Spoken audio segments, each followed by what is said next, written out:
तो डॉक्टर आदिल के बारे में कुछ और जानकारी हम आपको दे दें। देखिए 10वीं क्लास का जो रिजल्ट है उसके बारे में क्या जानकारी है ये देखिए।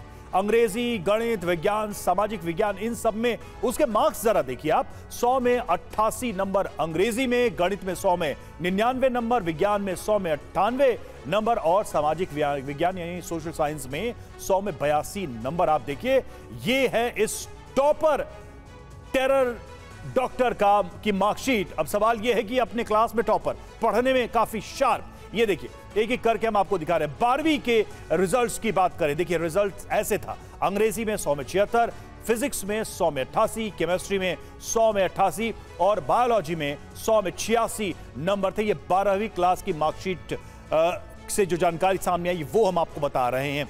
और एमबीबीएस और मेडिकल एक पेशा जो दुनिया के सामने था। एमडी की डिग्री भी थी, फर्स्ट डिवीजन से उसने ये डिग्री हासिल की थी। सीनियर फिजिशियन के रूप में काम करता था, 60 लाख का पैकेज भी था। लेकिन असली चेहरा जब सामने आया तो भारत ही नहीं पूरी दुनिया में ये सवाल उठने लगा कि आखिर ऐसा क्या था जिसने उसको इस आतंक के रास्ते पर डाला, या वो फिर ये जीता जागता शैतान बन गया। देखिए आतंकी डॉक्टर आदिल को सहारनपुर में पहली नौकरी कैसे मिली, TV9 भारतवर्ष संवाददाता जितेंद्र भाटी की इस रिपोर्ट के जरिए आपको बताते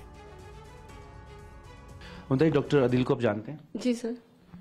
कैसे उन्होंने अप्लाई किया था नौकरी के लिए? सर दरअसल वीब्रोस ऑस्कर ग्रुप ऑफ हॉस्पिटल्स की एक यूनिट है और हमारी मेन ब्रांच रोहतक में है और वहीं से उनका इंटरव्यू हुआ था। ऑनलाइन पोर्टल के थ्रू वो आए थे और वहीं से उनका इंटरव्यू हुआ। उसके बाद वो हमारे यहाँ पे आए थे। वो अपनी ओपीडी में कुछ उनका टैबलेट था, उस पे वो कुछ कश्मीरी लैंग्वेज में कुछ चीजें देखते रहते थे। अब चूंकि लैंग्वेज प्रॉब्लम थी तो हम तो समझ नहीं पाते थे कि वो क्या देख रहे हैं, बट ज्यादातर वो अपने टैबलेट में रहते थे कि वो टैबलेट में कुछ ना कुछ देखते रहते थे कश्मीरी लैंग्वेज में। कहते कि हमें हमेशा उनके रूम में हम नॉक करके जाया करते थे।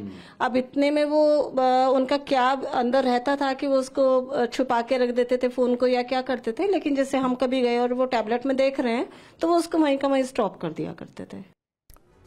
और डॉक्टर आदिल के बारे में कुछ और जानकारी हम आपको दे दें। हमने तो मार्कशीट बताई आपको, उसका करियर बताया और असली चेहरा भी बताया, लेकिन डॉक्टर के बारे में कुछ और जानकारी आपके सामने, प्रोफाइल है पूरा आपके सामने। बिग वॉल के माध्यम से हम बता रहे कहां का रहने वाला, तो अनंतनाग जम्मू कश्मीर का ये रहने वाला था डॉक्टर, और सहारनपुर उत्तर प्रदेश से इसकी गिरफ्तारी होती है दिल्ली ब्लास्ट के बाद छानबीन में। अस्पताल से क्या मिला? AK-47 बरामद किया गया। ये सारी डिटेल्स जो हम आपको दे रहे हैं ये अपने आप में बता रहा है कि कैसे वो काम कर रहा था।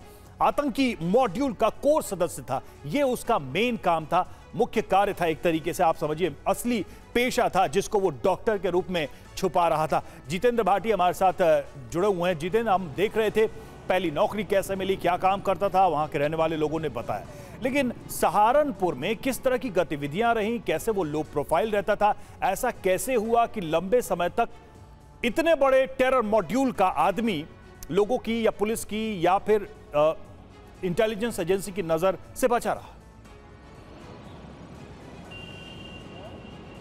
देखिए, इस बात का उससे कहीं ना कहीं इल्म था कि एक न एक दिन जो है वो बेनकाब हो सकता है, इसीलिए उसने पहले से तैयारी करके रखी थी। मसलन वो किसी से बातचीत नहीं करता था। आप सोचिए, जिसका 60 लाख रुपए सालाना पैकेज है, वो जो उसके वाइस प्रेसिडेंट थी अस्पताल की, उन्होंने बताया कि वो 250 रुपये की जींस पहनते थे, गाड़ी ले सकते थे, हर महीने ले सकते थे, तो उसकी तनख्वाह थी, लेकिन इसके बावजूद शेयरिंग के 10 रुपये के ऑटोस जाता था, यानी खुद को लो प्रोफाइल दिखाना था। यही नहीं, अस्पताल की तरफ से उसे एकोमोडेशन प्रोवाइड कराया जाना था, उसे अच्छी अच्छी जगह अपार्टमेंट्स दिखाए गए, लेकिन उसने क्या चुना? एक ऐसी कॉलोनी जो कि बिल्कुल कच्ची है, जहाँ पर आप उसकी रिपोर्ट भी हमने ग्राउंड रिपोर्ट की है, वहाँ पर पक्की सड़क भी नहीं है, ढंग से नालियाँ भी नहीं है। उस जगह उस कॉलोनी को उसने चुना। वजह क्या थी? वजह ये थी कि एक तो इलाका ऐसा है जहाँ लोगों की आमतौर पर नज़र नहीं होती है, पास ही में एक मस्जिद थी, और ख़ासकर बताया जाता है कि जो बाहर से डॉक्टर आते हैं या फिर छात्र आते हैं जो गरीब तबके के होते हैं वो उन इलाकों में रहते हैं। तो तमाम चीज़ों का डॉक्टर आदिल ने ख्याल रखा था। और हमारे सूत्रों ने हमें ये भी बताया है कि जिस तरीके से दिल्ली को टारगेट करने के लिए फरीदाबाद में अल-फलाह को बेस बनाया गया था, उसी तरह सहारनपुर में भी एक बेस बनाना था जहां पर लाइक माइंडेड डॉक्टर्स हैं, यानी अपने नेटवर्क को और बढ़ाना था और ऐसे लोगों को जोड़ना था। रंजन द्विवेदी सर, पहला सवाल आपसे ही। एक पढ़ा लिखा इस तरीके का टॉपर, ब्राइट स्टूडेंट, इतनी अच्छी सैलरी, इतना अच्छा पैसा कमाने वाला व्यक्ति अगर ये कर रहा है तो कौन सा तरीका हो सकता है कि इन चीजों को रोका जाए? क्योंकि ना समझी में, किसी के बहकावे में ऐसा वो कर रहा था, ये तो अब कहना भी मुश्किल है।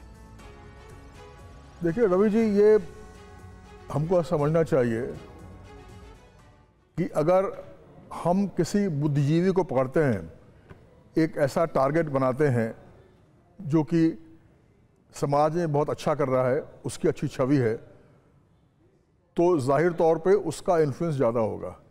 लिहाजा जो आतंकी संगठन हैं वो कोशिश करते हैं कि ऐसे लोगों को हम पकड़ें, अपने घेरे में लें, उनको कन्वर्ट करें, रेडिकलाइज करें, जिनका कि समाज में लंबा चौड़ा इन्फ्लुएंस है।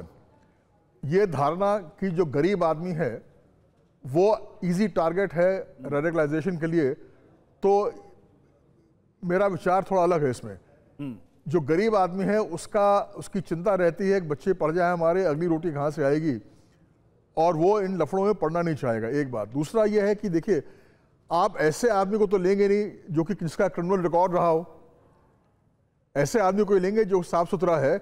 और ये जरूर बड़ा आवश्यक है कि अब ये एआई का और व्यापक इस्तेमाल किया नहीं सर, मतलब मेरा सीधा सवाल है कि जांच एजेंसियों के लिए, वो एजेंसियां जो नजर रखती हैं टेररिज्म की गतिविधियों पर, उनके लिए इस एग्जाम्पल ने काम और डिफिकल्ट कर दिया देश के अंदर, आप मानते हैं ऐसा?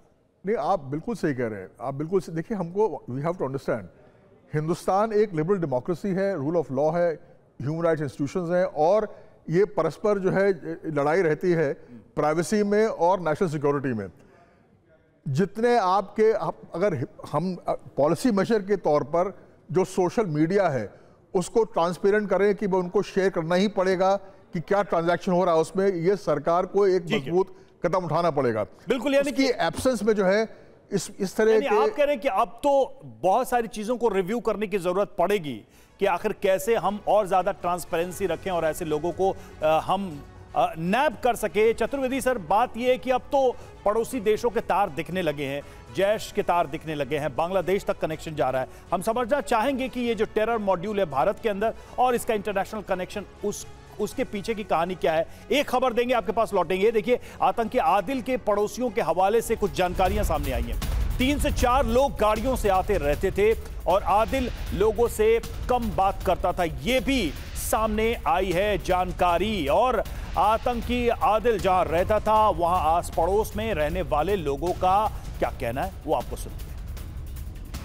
डॉक्टर आदिल सहारनपुर की एक कॉलोनी में इस तरीके से रहता था कि आस पड़ोसियों को भी उसके बारे में ज़्यादा जानकारी नहीं थी। एक पड़ोसी मेरे साथ में मौजूद हैं, उनसे बात करेंगे। जनाब, क्या नाम है आपका? मोहम्मद पैगाम। पैगाम जी, ये डॉक्टर आदिल यहाँ रहते थे, इनके बारे में क्या मालूमात है? भाई, हमने तो कभी उन्हें देखा ही नहीं। मैं तो सुबह को 9 बजे कारखाने चले जाऊँ था, रात को 7-8 बजे आऊँ था। हमने तो कभी देखा ही नहीं उन्हें। सुना 7-8 महीने हो गए उन्हें यहाँ रहते हुए, कभी मुलाकात ही नहीं हुई। 7-8 महीने से यहाँ रह रहे हैं जी। पहले कौन रह रहा था, किसका मकान है ये पहले जो है जिनका ये मकान है, वो ये लड़के बच्चे खड़े हैं ना, हाँ जी, इसके बराबर वाले मकान में रह रहे हैं वो जो पहले यहाँ रहते थे। मकान किसका, मालिक कौन है इनके? ये कोई गांव के हैं, नाम नहीं जानता मैं, गांव के हैं, गंगों के या कहाँ के हैं, उनका मकान है ये।